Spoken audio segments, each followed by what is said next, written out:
ನಮಸ್ಕಾರ. Kannada multiverse YouTube ಚಾನಲ್ಗೆ ನಿಮ್ಮೆಲ್ಲರಿಗೂ ಸ್ವಾಗತ. ನಾವಿವತ್ತು ಒನ್ ಪೀಸ್ನ 2ನೇ ಎಪಿಸೋಡನ್ನು ನೋಡೋಕೆ ಹೊರಟಿದ್ದೀವಿ. ನಾವು ಆಲ್ರೆಡಿ ನೋಡಿದಾಗೆ ನಮ್ಮ ಲೂಪಿ ಮತ್ತು ಕೋಬಿನ ಇಂಟ್ರೊಡಕ್ಷನ್ ಆಗಿದೆ. ಈಗ ನಮ್ಮ ಝೋರೋನ ಇಂಟ್ರೊಡಕ್ಷನ್ ಕೊಡ್ತಾರೆ. ಅಷ್ಟೇ ಅಲ್ಲದೆ ನಮ್ಮ ಒನ್ ಪೀಸ್ ವರ್ಲ್ಡಲ್ಲಿ ಡೆವಿಲ್ ಫ್ರೂಟ್ಸ್ ಅಂತ ಬರುತ್ತೆ. ಈ ಡೆವಿಲ್ ಫ್ರೂಟ್ಸ್ನ ತಿಂದರೆ ಅವರಿಗೆ ಒಂದು ಶಕ್ತಿ ಅಂತ ಬರುತ್ತೆ. ಹೇಗೆ ಅಂದರೆ ನಮ್ಮ ಲೂಪಿ ಗಮ್ ಅನ್ನೋ ಒಂದು ಫ್ರೂಟನ್ನು ತಿಂದಿರ್ತಾನೆ. ಸೊ ಅದರಿಂದ ಅವನಿಗೆ ರಬ್ಬರ್ ಶಕ್ತಿ ಬಂದಿರುತ್ತೆ. ಅವನ ಬಾಡಿ ಪೂರ್ತಿ ರಬ್ಬರ್ ಆಗಿರುತ್ತೆ. ನಮ್ಮ ಲೂಪಿ ಬಾಡಿನ ಸ್ಟ್ರೆಚ್ ಮಾಡೋ ಪವರನ್ನು ಹೊಂದಿರ್ತಾನೆ.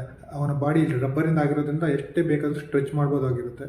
ಸೊ ಇಷ್ಟು ಮಾತ್ರ ತಿಳ್ಕೊಳ್ಳಿ. ಈಗ ಮುಂದೆ ಯಾವ್ಯಾವ ಡೆವಿಲ್ ಫ್ರೂಟ್ಸ್ ಬರುತ್ತೆ, ಅದನ್ನ ಯಾರು ತಿಂದಿದ್ದಾರೆ ಅಂತ ಮುಂದೆ ನೋಡೋಣ. ಸೊ ಈಗ ಈ ಎಪಿಸೋಡ್ ಸ್ಟಾರ್ಟಿಂಗ್ ಅಲ್ಲಿ ಕೋಬಿ ಮತ್ತೆ ಲೂಪಿನ ತೋರಿಸ್ತಾರೆ ಸಮುದ್ರದಲ್ಲಿ. ಏನಕ್ಕೆ ಅಂದರೆ ನಮ್ಮ ಲೂಪಿ ಮತ್ತೆ ನಮ್ಮ ಕೋಬಿ ಇಬ್ಬರೂ ನ್ಯಾವಿ ಬೇಸ್ಗೆ ಹೋಗ್ತಿರ್ತಾರೆ ಝೋರೋನ ಹುಡ್ಕೊಂಡು.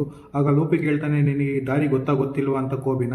ದಾರಿ ಕಂಡುಹಿಡಿಯೋದು ನನ್ನ ಕೆಲಸ ಅಲ್ಲ, ನಾನು ಇಲ್ಲಿಗೆ ಯಾವಾಗಲೂ ಒಂದ್ಸಲ ಮಾತ್ರ ಬಂದಿದ್ದೀನಿ, ಆದರೆ ನಾವು ಕರೆಕ್ಟಾಗಿ ಹೋಗ್ತಿದ್ದೀವಿ ಅಂತ ಕೋಬಿ ಹೇಳ್ತಾನೆ. ಅಷ್ಟೇ ಅಲ್ಲದೆ ಅವರು ನ್ಯಾವಿ ಬೇಸ್ ಬಂದು ಸೇರ್ತಾರೆ. ಆಗ ನಮ್ಮ ಕೋಬಿ ಝೋರೋ ಬಗ್ಗೆ ಹೇಳ್ತಾನೆ ಇರ್ತಾನೆ, ಬೇಡ, ಅವನು ಒಂದು ರಾಕ್ಷಸ, ಅವನ್ನ ನಿನ್ನ ಟೀಮಲ್ಲಿ ಜಾಯ್ನ್ ಮಾಡ್ಕೊಳ್ಳೋದು ಸರಿಯಲ್ಲ, ಅವನು ತುಂಬ ಕೆಟ್ಟ ವ್ಯಕ್ತಿ ಅಂತ. ಅವನು ಕೆಟ್ಟವನಾಗಿದ್ರು ಸರಿ, ಅವನ್ನ ನಾನು ಒಂದ್ಸಲ ನೋಡಬೇಕು ಅಂತ ಲೂಪಿ ನಮ್ಮ ಝೋರೋನ ಹುಡ್ಕೊಂಡು ಹೋಗ್ತಿರ್ತಾರೆ. ಆಗ ನಮ್ಮ ಲೂಪಿ ನಮ್ಮ ಕೋಬಿಗೆ ಹೇಳ್ತಾನೆ, ನೀನು ನ್ಯಾವಿಯಲ್ಲಿ ಸೇರ್ಬೇಕು ಅಂದ್ಕೊಂಡಿದ್ಯಲ್ಲ, ಇಲ್ಲೇ ಯಾಕೆ ಸೇರ್ಬಾರ್ದು, ಇಲ್ಲೇ ಜಾಯ್ನ್ ಆಗಿಬಿಡು ನ್ಯಾವಿಗೆ ಅಂತ ಹೇಳ್ತಾನೆ. ಇಲ್ಲ ಆಗಲ್ಲ, ಇಲ್ಲ ನೋಡೋಣ, ಅದು ಏನಾಗುತ್ತೆ ಅಂತ ನೋಡೋಣ ಅಂತ ನಮ್ಮ ಕೋಬಿ ಹೇಳ್ತಾನೆ. ಸೊ ಈಗ ನಮ್ಮ ಲೂಪಿ ಮತ್ತು ಕೋಬಿ ನಮ್ಮ ಝೋರೋ ಇರುವ ಜಾಗವನ್ನು ಕಂಡುಹಿಡ್ತಾರೆ. ಆಗ ಅಲ್ಲಿಗೆ ಹೋಗಿ ನಮ್ಮ ಲೂಪಿ ನೋಡ್ತಾನೆ, ಅಲ್ಲೇ ನಮ್ಮ ಝೋರೋನ ಕಟ್ಟಾಕಿರ್ತಾರೆ. ಅಲ್ಲಿಗೆ ಕೋಬಿ ಕೂಡ ಬರ್ತಾನೆ. ಆಗ ಲೂಪಿ ನಮ್ಮ ಕೋಬಿಗೆ ಹೇಳ್ತಾನೆ, ಅವನ ಕಟ್ಟನ್ನು ಬಿಚ್ಚಿಬಿಟ್ರೆ ಅವನು ಈಸಿಯಾಗಿ ಎಸ್ಕೇಪ್ ಆಗ್ತಾನಲ್ವಾ ಅಂತ. ಆದರೆ ನಮ್ಮ ಕೋಬಿ ಭಯದಲ್ಲಿ ಇಲ್ಲ ಹಾಗೆಲ್ಲ ಮಾಡೋಕ್ಕಾಗೋದಿಲ್ಲ, ನ್ಯಾವಿ ಸೋಲ್ಜರ್ಸ್ ನಮ್ಮನ್ನು ಸಾಯಿಸಿಬಿಡ್ತಾರೆ ಅಂತ ಹೇಳ್ತಾನೆ. ಬಟ್ ಅದೇ ಟೈಮಲ್ಲಿ ನಮ್ಮ ಝೋರೋ ಅವರನ್ನು ನೋಡಿ, ಏನು ಮಾಡ್ತಿದ್ದೀರಾ, ಟೈಮ್ ಪಾಸ್ ಮಾಡೋಕೆ ಬಂದಿದ್ರಾ, ಇಲ್ಲಿಂದ ಹೊರಟು ಹೋಗಿ ಫಸ್ಟ್ ಅಂತ ಹೇಳ್ತಾನೆ. ಆಗ ಅದೇ ಟೈಮ್ಗೆ ಅಲ್ಲಿಗೆ ಒಬ್ಬ ಚಿಕ್ಕ ಹುಡುಗಿ ಬರ್ತಾಳೆ. ಅವಳು ಏನಕ್ಕೆ ಬಂದಿದ್ದಾಳೆ ಅಂದರೆ ನಮ್ಮ ಝೋರೋಗೆ ರೈಸ್ ಬಾಲ್ಸ್ ಅಂದರೆ ಊಟನ ತಗೊಬಂದಿರ್ತಾಳೆ. ಆದರೆ ನಮ್ಮ ಝೋರೋ, ಬೇಡ, ನನಗೇನು ಹೊಟ್ಟೆ ಹಸಿವಾಗ್ತಿಲ್ಲ, ಇಲ್ಲಿಂದ ಹೊರಟೋಗು ಫಸ್ಟ್ ನೀನು, ಇಲ್ಲಾಂದರೆ ಅವರು ನಿನ್ನನ್ನು ಸಾಯಿಸಿಬಿಡ್ತಾರೆ ಅಂತ ಹೇಳ್ತಾನೆ. ಅದೇ ಟೈಮ್ಗೆ ಅಲ್ಲಿ ನ್ಯಾವಿ ಸೋಲ್ಜರ್ಸ್ ಬರ್ತಾರೆ. ಅವರು ನೋಡ್ಬಿಡ್ತಾರೆ ನಮ್ಮ ಝೋರೋ ಜೊತೆ ಅವ್ರು ಚಿಕ್ಕ ಹುಡುಗಿ ಮಾತಾಡ್ತಿರೋದು. ಆಗ ಅಲ್ಲಿಗೆ ಬಂದಿದ್ದು ಕ್ಯಾಪ್ಟನ್ ಮಾರ್ಗನ್ನ ಮಗ, ಅವನ ಹೆಸರು ಎಲ್ಮೆಪ್ಪೋ ಅಂತ. ಅವನು ಬಂದು ಆ ಹುಡುಗಿನ ನೋಡ್ತಾನೆ. ಅವಳ ಹತ್ರ ಇದ್ದಿದ್ದು ರೈಸ್ ಬಾಲ್ನ, ಓ ನೀನು ಝೋರೋಗಾಗಿ ತಂದ್ಯಾ ಅಂತ ಅದನ್ನ ಅಲ್ಲೇ ಚೆಲ್ಲಿಬಿಡ್ತಾನೆ. ಅಷ್ಟೇ ಅಲ್ಲದೆ ಅಲ್ಲಿದ್ದ ಸೋಲ್ಜರ್ಸ್ಗೆ ಹೇಳ್ತಾನೆ, ಈ ಹುಡುಗಿನ ಇಲ್ಲಿಂದ ದೂರ ಎಸಿರಿ, ಇಲ್ಲಾಂದ್ರೆ ನಾನು ನನ್ನ ಅಪ್ಪನಿಗೆ ಹೇಳ್ತೀನಿ, ನಮ್ಮ ಅಪ್ಪ ಯಾರು ಅಂತ ಗೊತ್ತಲ್ವಾ ಅಂತ ಅವ್ರಿಗೆ ಹೇಳ್ತಾರೆ. ಸೊ ಅವರು ಭಯದಿಂದ ಆ ಹುಡುಗಿನ ಅಲ್ಲಿಂದ ದೂರ ಎಸಿತಾರೆ. ಬಟ್ ನಮ್ಮ ಲೂಪಿ ತನ್ನ ಪವರನ್ನು ಯೂಸ್ ಮಾಡಿ ಆ ಹುಡುಗಿನ ಕ್ಯಾಚ್ ಹಿಡ್ಕೊಳ್ತಾನೆ. ಆಗ ಆ ಚಿಕ್ಕ ಹುಡುಗಿ ತನ್ನ ಸ್ಟೋರಿನ ಹೇಳೋದಕ್ಕೆ ಸ್ಟಾರ್ಟ್ ಮಾಡ್ತಾಳೆ. ಆ ಊರಿನಲ್ಲಿ ಆ ಚಿಕ್ಕ ಹುಡುಗಿ ಮತ್ತು ಅವರ ಅಮ್ಮ ಒಂದು ಹೋಟೆಲ್ನ ನಡೆಸ್ತಾ ಇರ್ತಾರೆ. ಒಂದು ದಿನ ಆ ಊರಿನ ಹೋಟೆಲ್ಗೆ ಒಂದು ಚಿಕ್ಕ ನಾಯಿ ಬರುತ್ತೆ. ಸೊ ಇದು ಯಾವುದೋ ಬೀದಿ ನಾಯಿ ಅಂತ ಆ ಚಿಕ್ಕ ಹುಡುಗಿ ಅದನ್ನು ಒಂದು ಕೋಲ್ ತಗೊಂಡು ಹೊಡಿತಿರ್ತಾಳೆ. ಬಟ್ ಅದು ಎಲ್ಮೆಪ್ಪೋ ಹೊಡ ನಾಯಿ. ಸೊ ಏನು ನೀನು ನನ್ನ ನಾಯಿನೇ ಹೊಡಿತಾ ಇದೀಯಾ ಅಂತ ಆ ನಾಯಿನ ಆ ಹುಡುಗಿ ಮೇಲೆ ಚೂ ಬಿಡ್ತಾನೆ. ಸೊ ಇದನ್ನು ನೋಡಿದ ಎಲ್ಲರೂ ಭಯ ಬೀಳ್ತಾರೆ. ಬಟ್ ಆ ಹುಡುಗಿನ ಕಾಪಾಡೋದಕ್ಕೋಸ್ಕರ ನಮ್ಮ ಝೋರೋ ಆ ನಾಯಿನ ಮತ್ತು ನಮ್ಮ ಎಲ್ಮೆಪ್ಪೋನ ಹೊಡಿತಾನೆ. ಬಟ್ ಆದರೆ ನಮ್ಮ ಎಲ್ಮೆಪ್ಪೋ ಏನು ಹೇಳ್ತಾನೆ ಅಂದರೆ, ನೀನು ನನ್ನೇ ಹೊಡೆದು ಬಿಟ್ಟಿಯಾ, ನಮ್ಮಪ್ಪ ಯಾರು ಅಂತ ಗೊತ್ತಲ್ವಾ, ಇದು ಗೊತ್ತಾದರೆ ನಮ್ಮಪ್ಪ ನಿಮ್ಮಿಬ್ಬರನ್ನೂ ಅಷ್ಟೇ ಅಲ್ಲದೆ ಈ ಝೋರೋನ ಕೂಡ ಸಾಯಿಸಿಬಿಡ್ತಾರೆ ಅಂತ. ಸೊ ಆದರೆ ನಮ್ಮ ಝೋರೋ ಇದಕ್ಕೆ ಬೇಜಾರಾಗ್ತಾನೆ, ಯಾಕಂದರೆ ನನ್ನಿಂದ ಈ ಚಿಕ್ಕ ಹುಡುಗಿ ಮತ್ತು ಅವರಮ್ಮ ಕಷ್ಟದಲ್ಲಿ ಸಿಲ್ಕೋಬೇಕಾಯಿತು ಅಂತ. ಆದರೆ ನಮ್ಮ ಎಲ್ಮೆಪ್ಪೋ ಏನು ಹೇಳ್ತಾನೆ ಅಂದರೆ, ನಾನು ನಿನಗೆ ಒಂದು ಅವಕಾಶ ಕೊಡ್ತೀನಿ, ನಿನ್ನ 1 ತಿಂಗಳು ನಾನು ಕಟ್ಟಾಕಿಡ್ತೀನಿ, ಊಟ ನೀರು ಏನೂ ಇಲ್ಲದೆ, ನೀನು ಅದರಿಂದ ಸರ್ವೈವ್ ಆದರೆ ನಾನು ನಿಮ್ಮ 3 ಜನನ ಬಿಟ್ಬಿಡ್ತೀನಿ ಅಂತ. ಸೊ ಅದಕ್ಕಾಗಿಯೇ ನಮ್ಮ ಝೋರೋ ಒಪ್ಕೊಂಡಿರ್ತಾನೆ ಈ ರೀತಿ ಕಟ್ಟಾಕಿ 30 ದಿನ ಸರ್ವೈವ್ ಆಗೋದಕ್ಕೆ. ಈ ಸ್ಟೋರಿ ಕೇಳಿದ ನಮ್ಮ ಲೂಪಿ ತುಂಬ ಇಂಪ್ರೆಸ್ ಆಗಿಬಿಡ್ತಾನೆ. ಅಷ್ಟೇ ಅಲ್ಲದೆ ಝೋರೋ ಹತ್ರ ಹೋಗ್ತಾನೆ. ಆಗ ನಮ್ಮ ಝೋರೋ ಹೇಳ್ತಾನೆ, ನೀನು ಇನ್ನೂ ಇಲ್ಲಿಂದ ಹೋಗ್ಲಿಲ್ವಾ ಅಂತ. ಆಗ ನಮ್ಮ ಲೂಪಿ ಹೇಳ್ತಾನೆ, ಓ ನೀನು ತುಂಬ ಡಿಫರೆಂಟ್ ಆಗಿದೆಯಾ, ನೀನು ಇಲ್ಲೇ ಸಾಯಬೇಕು ಅಂದ್ಕೊಂಡಿದ್ಯಾ, ನನ್ನನ್ನೇನಾದರೂ ಈ ರೀತಿ ಕಟ್ಟಾಕಿದ್ರೆ ಹೊಟ್ಟೆ ಹಸುವಿನಿಂದನೇ ನಾನು ಸತ್ತೋಗ್ತಿದ್ದೆ ಅಂತ. ಆಗ ನಮ್ಮ ಝೋರೋ ಹೇಳ್ತಾನೆ, ಆ ಕೆಳಗೆ ಬಿದ್ದಿರುವ ಮಣ್ಣಾಗಿರುವ ಅನ್ನವನ್ನು ನನಗೆ ತಿನ್ನಿಸು ಅಂತ. ಅದಕ್ಕೆ ನಮ್ಮ ಲೂಪಿ ಕೂಡ ಹಾಗೆ ಮಾಡ್ತಾನೆ. ನಾನು ಹೀಗೆ 30 ದಿನ ಸರ್ವೈವ್ ಆಗೇ ಆಗ್ತೀನಿ ಅಂತ ನಮ್ಮ ಝೋರೋ ಹೇಳ್ತಾನೆ. ಲೂಪಿ ಮತ್ತು ಕೋಬಿ ಆ ಚಿಕ್ಕ ಹುಡುಗಿಯವರ ಹೋಟ್ಲಿಗೆ ಹೋಗ್ತಾರೆ.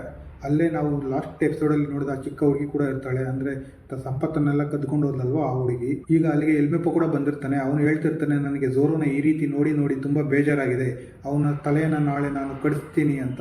ಇದನ್ನು ಕೇಳಿದ ನಮ್ಮ ಲೂಪಿಗೆ ತುಂಬ ಕೋಪ ಬರುತ್ತೆ. ನಮ್ಮ ಎಲ್ಮೆಪ್ಪೋಗೂ ತನ್ನ ಪಂಚಿಂದ 1 ಕೊಡ್ತಾನೆ. ಆಗ ಎಲ್ಮೆಪ್ಪೋ ಹೇಳ್ತಾನೆ, ನಾನು ಯಾರು ಅಂತ ಗೊತ್ತಾ ಅಂತ. ಅದಕ್ಕೆ ಲೂಪಿ, ನೀನು ಯಾರಾದ್ರೇನು, ಬಾರೋ ಒಬ್ರಿಗೊಬ್ರು ಸೈ ಅಂತ, ನಾನು ನೋಡ್ಬಿಡೋಣ ಅಂತ ಹೇಳ್ತಾನೆ.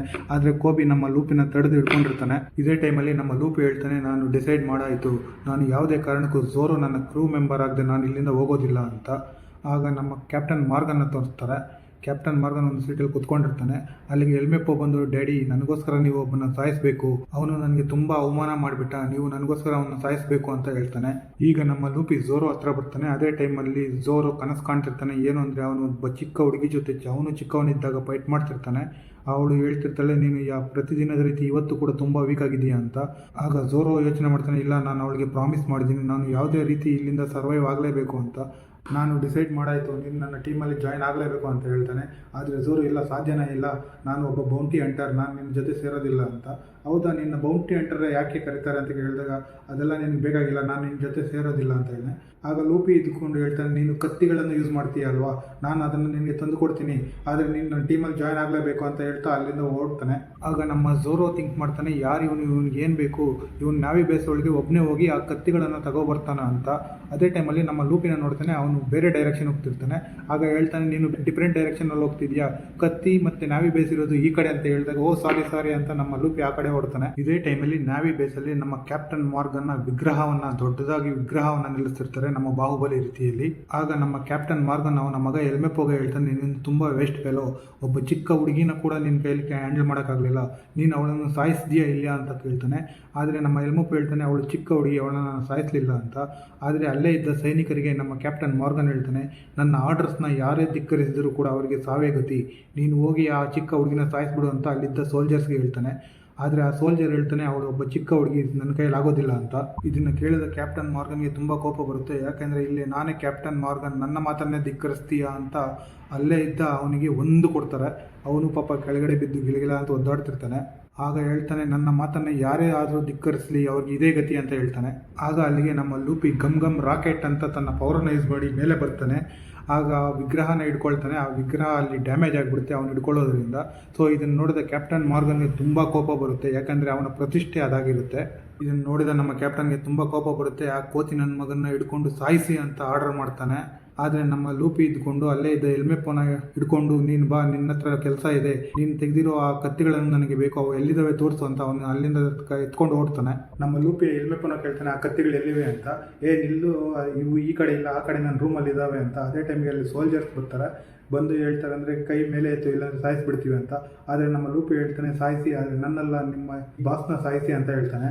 ಇನ್ನೊಂದು ಕಡೆ ನಮ್ಮ ಕೋಬಿ ನಮ್ಮ ಝೋರೋನ ರಿಲೀಸ್ ಮಾಡ್ತಾನೆ, ಇಲ್ಲಿಂದ ಓಡೋಗ್ಬಿಡಿ ಅಂತ. ನಮ್ಮ ಝೋರೋ ಕೋಬಿಗೆ ಹೇಳ್ತಾರೆ, ಬೇಡ, ಇಲ್ಲಿಂದ ಹೋಗು, ಇನ್ನು 10 ದಿನವೇ ಇದೆ, ನಾನು ಇಲ್ಲೇ ಇರಬೇಕು ಅಂತ.